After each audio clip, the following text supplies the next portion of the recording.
حضرت عمر رضی اللہ تعالی عنہ کی طبیعت کے اندر جو جاہ و جلال تھا، طبیعت کے اندر جو سختی تھی، وہ اسلام کے اندر آ کر بھی قائم رہی، اور آپ نے وہی سختی، وہی جاہ و جلال جو پہلے مسلمانوں کے خلاف تھا، اب کفار کے خلاف، منافقین کے خلاف حضرت عمر کی طبیعت کے اندر وہ جوش و خروش بدستور موجود رہا۔ لیکن جس دن آپ خلیفہ بنے تو اس دن آپ نے ممبر پہ چڑھ کے جو خطبہ دیا، اس میں کہا، لوگوں، میں سخت اس لیے تھا کہ رسول اللہ نرم تھے، پھر میں سخت اس لیے تھا کہ حضرت ابوبکر صدیق نرم تھے، اب میں تخت خلافت پہ بیٹھا ہوں، اب میری سختی جو ہے وہ نرمی میں تبدیل ہو گئی، صرف فاسقوں، فاجروں اور باغیوں کے لیے میں سخت ہوں، باقی تمہارے لیے نرم ہوں۔ سب سے کم جو تنخواہ بیت المال سے اگر کسی وجود نے لی ہے تو وہ حضرت عمر رضی اللہ تعالیٰ عنہ نے لی، صرف 2 جوڑے لیتے تھے سال میں، اور راوی کہتا ہے کہ میں نے دیکھا کہ اس میں بھی 17 پیبند لگے ہوتے تھے۔ حضرت عمر رضی اللہ تعالیٰ عنہ کا طرز زندگی، آپ کا انداز معاشرت اور آپ کا انداز خلافت، ہر لمحہ آپ کی زندگی کا اٹھا کے دیکھیے کتنی مرتبہ قرآن حضرت عمر کی رائے کے مطابق نازل ہوا ہے۔ اللہ تعالیٰ جل شانہ نے ان کو صاحب الہام بنایا تھا۔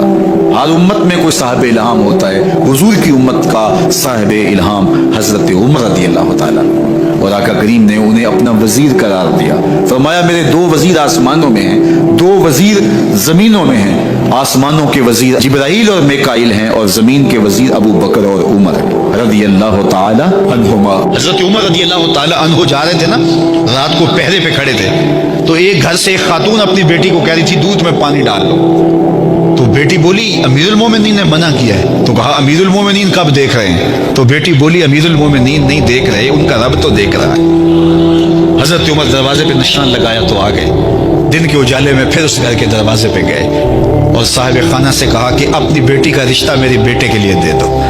امیر المومنین سوالی بن کے کھڑا اس گھر میں، کہا اس بیٹی کا رشتہ مجھے دے دو۔ ان کو اور کیا چاہیے تھا، امیر المومنین کے بیٹے کے لیے رشتہ قبول کر دیا گیا۔ پھر اللہ تعالیٰ جل شانہ ان کو ایک بیٹی دی، اس بیٹی سے اللہ نے ایک بیٹا انہیں دیا، اس بیٹے کا نام حضرت عمر بن عبدالعزیز ہے۔ تو جب مائیں اللہ سے ڈرنے والی ہوں، تنہائی میں ڈرنے والی ہوں، تو پھر اولادیں ایسی ہوتی ہیں۔ اپنی اولادوں کی تربیت کرو، جب بچے چھوٹے ہی ہوں تو ان کے تصور میں یہ بات اچھی طرح سے راسخ کر دو کہ اللہ دیکھ رہا ہے، پھر وہ کبھی رشوت نہیں لیں گے کہ اللہ دیکھ رہا ہے، اور وہ کبھی خیانت نہیں کریں گے کہ اللہ دیکھ رہا ہے، وہ کبھی ملک کے راز کو نہیں بیچیں گے کہ اللہ دیکھ رہا ہے، وہ جو ہے وہ بد نگاہی نہیں کریں گے کہ اللہ دیکھ رہا ہے۔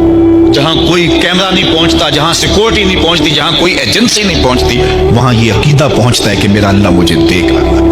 تو یقین کی یہ دولت زندگی کا نور ہے، زندگی کا جمال ہے، اور ماہ سیام میں اللہ تعالیٰ اس عقیدے کو روحوں میں اتار دیتا ہے اور باطن میں جذب کر دیتا ہے۔ تو اس کو اپنے اندر اچھی طرح سے ہم اتار کر کے اپنی زندگی میں چراغاں کر سکتے ہیں اور اندھیرے دور کر سکتے ہیں۔ یہ تیقن کہ میرا اللہ مجھے دیکھ رہا ہے، میں اپنے رب کی نگاہوں میں ہوں۔ حضرت عمر رضی اللہ تعالیٰ عنہ جب ایمان لائے تو آپ نے ایک ایک کافر کے گھر کے دروازے پہ کھڑے ہو کے کہا کہ تم کمزوروں کو مارتے تھے، میں تمہیں بتانے آیا ہوں میں محمد عربی کا نوکر بن گیا۔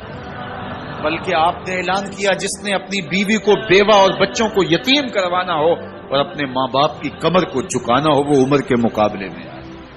اللہ اکبر۔ زنیرہ نامی ایک خاتون تھی، بہت کمزور،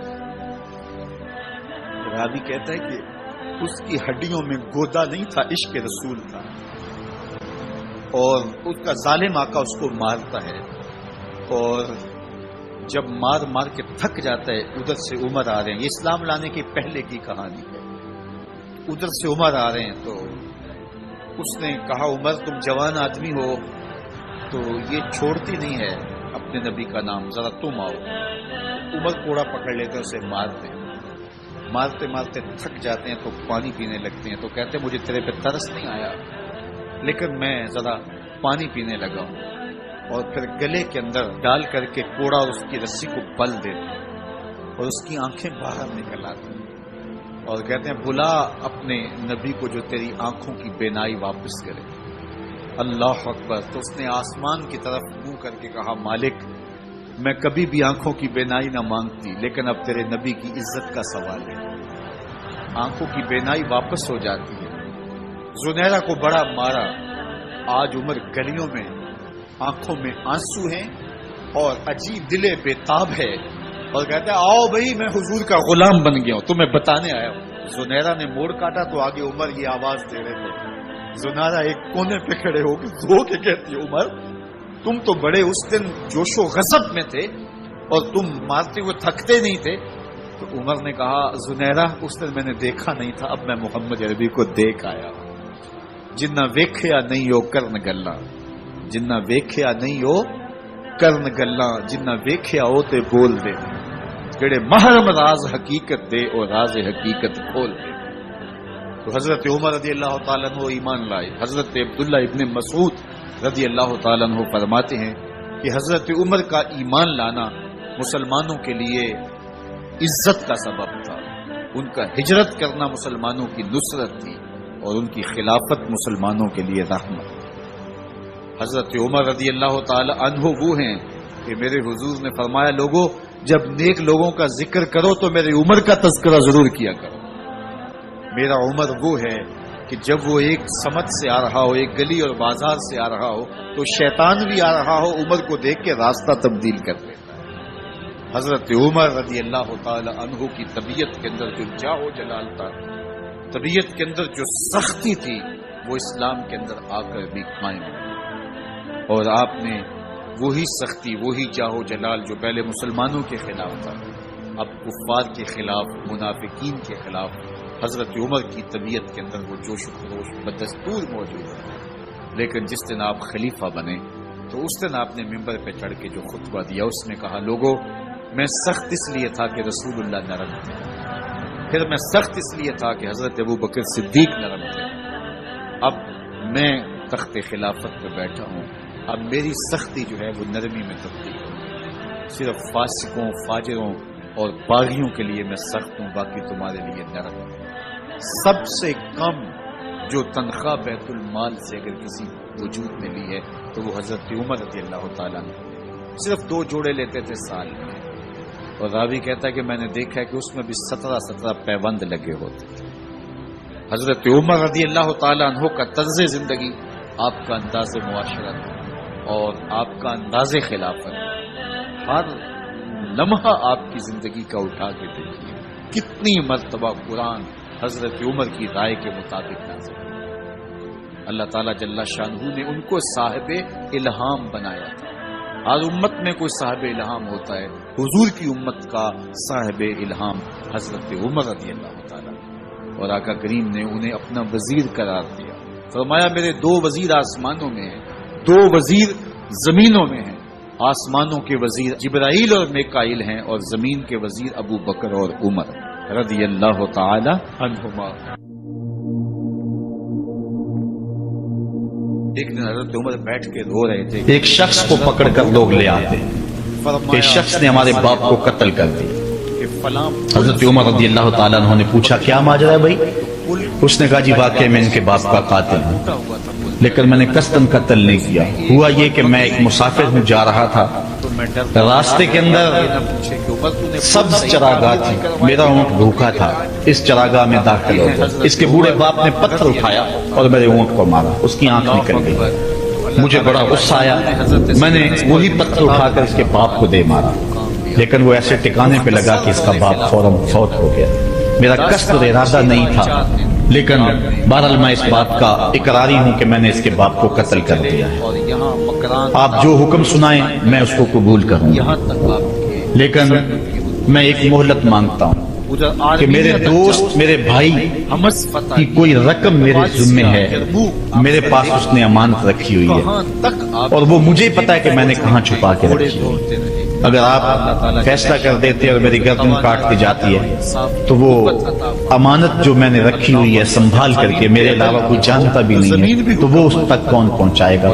اگر آپ مجھے 3 دن کی مہلت دے دیں تو میں جا کر کے اس کی امانت اس کو واپس کر کے پھر واپس آؤں گا، پھر یہ پھندا پھانسی کا میں اپنے گلے میں ڈلوانے کے لیے تیار ہوں۔ حضرت عمر رضی اللہ تعالیٰ عنہ نے فرمایا کہ کوئی شخص تیری ضمانت دے دے تو ہم تجھے چھٹی دینے کے لیے تیار ہیں۔ اس نے دائیں بائیں دیکھا، پورے مدینے میں اس کا کوئی شناسہ ہی نہیں تھا، واقف ہی نہیں تھا، ایک اجنبی شخص تھا۔ حضرت ابو ذر غفاری کھڑے ہو مسلمانوں نے مصر فتح کیا. کہا حضرت عمر میں اس کی ضمانت دیتا ہوں. اسلام تو اس طرح کی رسول ضمانت دے دی گئی، وہ چلا گیا. لوگوں کی فصل تیسرے دن اطمینان پڑی ہے. وعدے کا جو وقت تھا لوگ جمع ہو گئے، دربار لگ گئے. کاغذ کے ٹکڑے پہ لکھتے ہیں ابھی تک آنے والا نہیں آیا.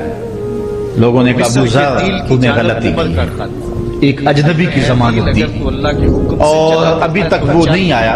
اور میاں صاحب فرماتے ہیں ایک بار جو کھائیں اڑ جاندے ہو پھر کدی نہ پھنستے. خط لے جاؤ. ظاہر ہے وہ چلا گیا، واپس تو نہیں پلٹ کے آئے گا. اسے پتا ہے کہ آگے سیدھی سیدھی میری موت ہے. خط دریائے نیل تو میں تم نے یہ کیا غلطی کی؟ پانی آتا خیر، ہے. ایسا دریائے آپ نے فرمایا کہ اگر وہ نہ آیا تو یہ پھانسی کا پھندا میرے گلے میں ڈال لینا. لیکن بہرحال میں نے اس کی ضمانت آگ دی. نکلتی ہے. کچھ عرصہ بیتا رضی اللہ تعالیٰ کہ دور سے گرد و غبار اڑتا ہوا دکھائی دیا. لاوا پھوٹا ہے آگ جب نکلی اور مدینے کی. صورت واضح ہوئی تو وہی شخص تھا. اب کیا حضرت عمر فاروق رضی اللہ تعالیٰ عنہ کے دربار میں کھڑا ہو کہنے لگا حضرت کسی وجہ سے تاخیر سے پہنچا ہوں، معذرت چاہتا ہوں، اب جو حکم ہے پورا کر. لگے ہوئے تھے چمڑے. حضرت عمر رضی اللہ تعالیٰ عنہ اس کے پھانسی کے احکامات جاری کر چکے تھے. آگ پیچھے بھاگ. آپ نے فرمایا زلزلہ کہ آتا ہے تو زمین پہ دھرا ابو ذر زمین یہ رک بتا جا. کیا عمر کہ نے تو تیری نے اس کی ساتھی ضمانت پیدل کیسے نہیں دی جب تو اسے جانتا نہیں تھا؟ تو یہ عمر ہے تو سن رضی حضرت اللہ ابو ذر تعالیٰ غفاری نے کیا کہ کہا. جن کے انصاف کہا ایک اجنبی میرے محمد کے مدینے میں پناہ مانگ رہا تھا اور اس نے چاروں سمت دیکھا اور کوئی شخص نہیں تھا جو اس کو امان دیتا اور اس کی ضمانت دیتا. حکومت آپ نے نہیں تو میں نے اس لیے ضمانت دے دی کہ نہ بھی آیا تو اپنی جان چلی جائے گی. کل کو یہ تو نہیں کہے گا کہ محمد کے مدینے میں کسی نے ضمانت مانگی تھی، پورے شہر میں کوئی ضمانت دینے والا نہیں تھا. باہر سے اس کو کہا کہ انہوں نے تو ضمانت دے دی، میاں اب تو بتا کہ تو چلا گیا تھا، تجھے جانتا کوئی نہیں تھا، نہ پلٹ کے آتا تو تجھے کوئی پوچھنے والا نہیں تھا، کہاں ہے تو تو نے یہ دوبارہ موت کے منہ میں کیوں اپنا سر رکھا ہے؟ دیکھ بھال میں تو اس نے کہا کہ میں نے کہا کہ ایک اجنبی کی ضمانت ایسے شخص نے دی ہے جو مجھے جانتا بھی نہیں ہے، اور اگر میں نہ گیا تو لوگ قیامت تک اجنبیوں پر بھروسہ نہیں کریں گے کہ اجنبی یوں سلوک کیا کرتے ہیں. تو حضرت عمر رضی اللہ تعالیٰ عنہ اس کے پھانسی کے احکام جاری کیے. تو جن کے باپ کو قتل کیا تھا وہ بیٹے کھڑے ہو گئے، کہنے لگے تاریخ کی کالک ہم اپنے منہ پہ ملیں گے، ہم بھی اپنے باپ کے قاتل کو معاف کر سیدنا دیں. عمر رضی اللہ تعالیٰ عنہ نے یہ ہماری تاریخ ہے، یہ ہماری کہانی ہے. لیکن آج ہم کس جگہ پہ کھڑے ہیں اور کیا ہماری صورتحال ہے؟ نہ ہمارا کردار رہا اور نہ ہمارا کوئی تشخص رہا. آج ہم نے اپنا تشخص بھی مٹا کے رکھا. کوئی ایسا بھی حکمران نہیں. ایک عورت ہے مسجد نبوی میں نماز پڑھنے جاتی جو ہے. مختلف یہ محاذات حضرت عمر کے دور خلافت کی کہانی ہے. تو ایک نوجوان راستہ روک کے کھڑا ہو جاتا کی آبرو کا پہنا ہے. ایک دن اس عورت نے رک کر کے کہا کے اندر حضرت کہ میں کتنے دنوں سے دیکھ رہی ہوں کہ تم میرے راستے میں مزاحم ہوتے ہو، کیا ماجرا ہے؟ مفلسی کا کسی اس نے کھل کے بات کی کہ میں تیرا چاہنے والا ہوں اور تجھے حاصل کرنا میری زندگی کی معراج ہے، اور تیرے لیے آسمان سے تارے بھی توڑنے پڑے تو گریز نہیں کروں گا. اس نے کہا اچھا میری ایک شرط ہے. اس نے کہا بتاؤ، جلدی بتاؤ، لب کھولو، میں ابھی پوری کر دوں گا. کہا نہیں، چھوٹی سی بات ہے، 40 دن تک حضرت عمر کے پیچھے نمازیں پڑھ لو. اس کے بعد 40ویں دن کی آخری نماز کے بعد اسی وقت میں تمہارا انتظار کروں گی، پھر جدھر کہو گے چل پڑیں گے. کہا ٹھیک. یہ کون سی مشکل بات ہوئی 40 دن نمازیں پڑھنے سے؟ اگر تو مل جائے تو میرے لیے کون سا یہ مشکل معاملہ ہے.